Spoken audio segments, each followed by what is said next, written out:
ឃើញសៀមគេហាមខ្មែរមិនអោយបខូចឈ្មោះសៀមនៅលើឆាកអន្តរជាតិថាសៀមឈ្លានពានទឹកដីខ្មែរណាហ្នឹងហើយវាទៅជារឿងឈួតមួយដែរដែលឈ្លានពានទឹកដីខ្មែរហើយហាមខ្មែរមិនអោយ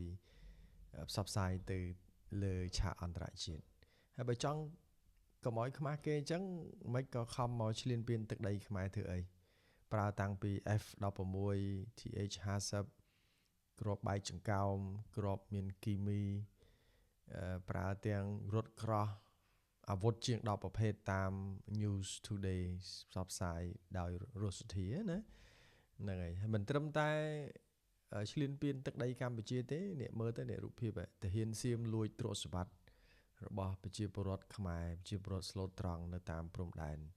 ចូលមកក្នុងទឹកដីខ្មែរហើយលួចទ្រព្យសម្បត្តិរបស់ប្រជាពលរដ្ឋខ្មែរទៀតវាយបំផ្លាញលំនៅឋានរបស់ប្រជាពលរដ្ឋខ្មែរទៀតអាហ្នឹងមិនហៅថាឈ្លានពានទេ Thailand invaded Cambodia yet Thai warned Cambodia not to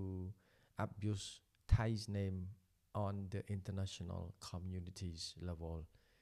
Yes, if you don't want to be defamed, you don't have to invade our country, Cambodia. Not only invading, your shoulder stole